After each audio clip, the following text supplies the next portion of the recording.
Di video ini saya akan membahas cara gagal bayar pinjol ilegal yang pastinya akan melakukan penyebaran data dan bagaimana supaya lebih aman saat gagal bayar di ilegal tersebut.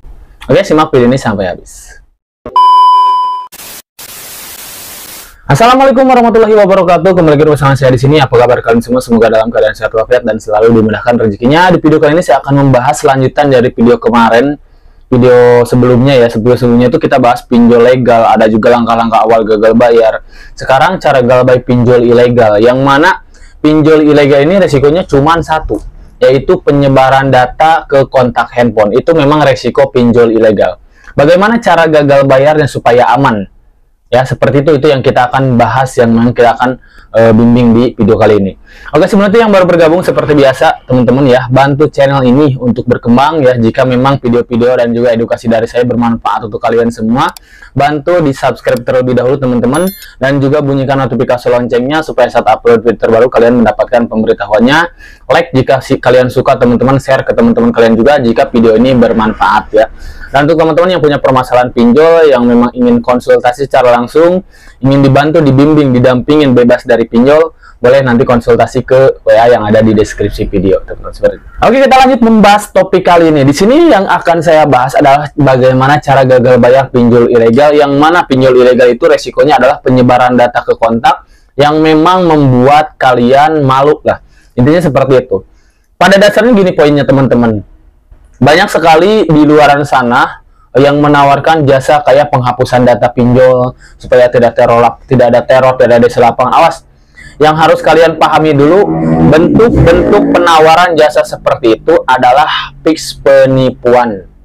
Ya, kalian harus memahami segi pinjol ilegal sendiri. Yang pertama, pinjol ilegal mereka itu memang mengakses kontak kita di awal pas kita melakukan pengajuan.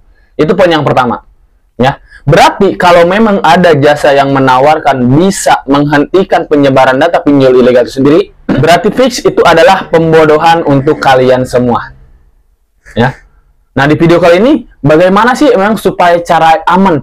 Yang namanya kita terjebak pinjol ilegal itu otomatis ya sudah pasti akan melakukan penyebaran data. Yang bisa dilakukan adalah hanya membentuk meminimalisir. Ya, paling enggak bagaimana tidak menghubungi banyak kontak, bagaimana supaya ibaratnya kita siap menghadapi penyebaran data tersebut. Itu yang harus kita lakukan. Jadi bukan berpikir bahwa penyebaran data pinjol ilegal itu bisa dihentikan 100%. Yang kalian harus pahami juga, yang namanya penyebaran data, pencemaran nama baik, itu tindakannya pidana. Sebenarnya nggak ada yang perlu kita takutkan, ngapain juga kita malu. Ya. Makanya penanganannya kita harus paham. Kalau memang ada yang sebar data, misalkan ya setelah ditanganin, memang resikonya akan tetap ada. Walaupun dalam bentuk penanganan, meminimalisir akan tetap ada. Kita tinggal buat pernyataan. Misalkan mereka tuh menghubungi teman kita lah. Yang menghubungi teman kita. Teman kita udah otomatis nanyain ke kita dan juga menyalahkan. Karena si DC pinjol ilegal ini biasanya seolah-olah nomor teman Anda itu dicantumkan. Bilangnya akan seperti itu. Ya. Seperti itu biasanya. Nah, justru itulah tinggal bagaimana kita membuat pernyataan ke teman Anda supaya teman Anda tidak menyalahkan Anda. Ya. Dan juga jelaskan status si ilegal ini seperti apa. Karena jelas si pinjol ilegal ini dalam statusnya adalah buronan. Sedang diberantas OJK, SWI dan juga pihak kepolisian.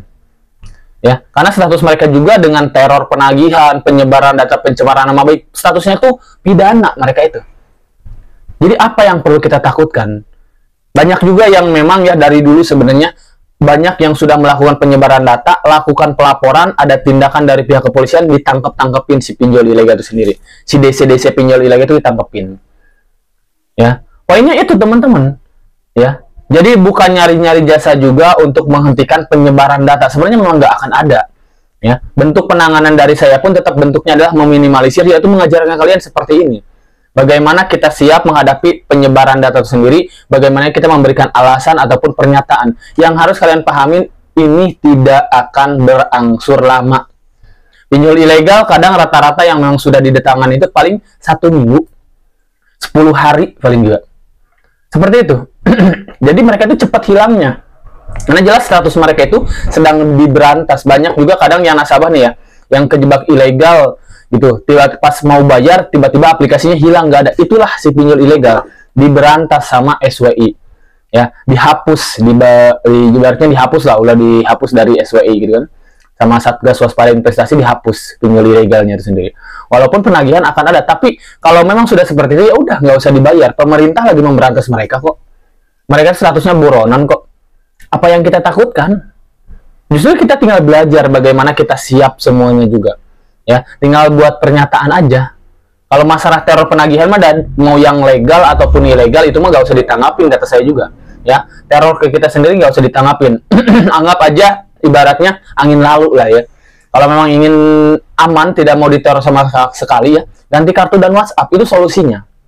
Ya, jadi di sini poinnya intinya teman-teman nggak usah mengikuti jasa-jasa yang menawarkan kayak penghapusan data pinjol, pengamanan supaya tidak sebar data. Kalau namanya udah kejebak ilegal duluan, mereka itu sudah akses di awal.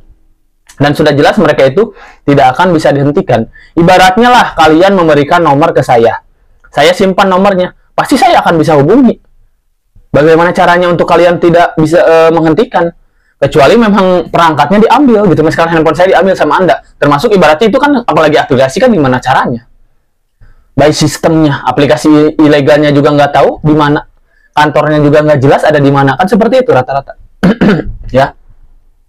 Ya, jadi bagaimana cara galbay pinjol ilegal? Yang pertama ya, kalau memang ingin ibaratnya berjalan mandiri, gini, hapus aplikasi, ganti kartu dan WhatsApp, lalu persiapkan pernyataan kalau memang ada yang menghubungi teman Anda.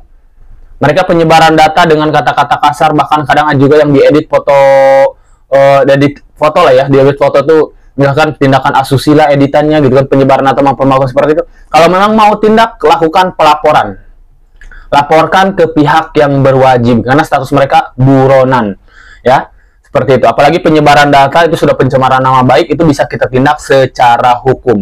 Kita laporkan ke bagian kepolisian, itu sudah ada juga bagiannya ke Kapolda ya, cybercrime ya, silahkan tinggal laporkan ke sana.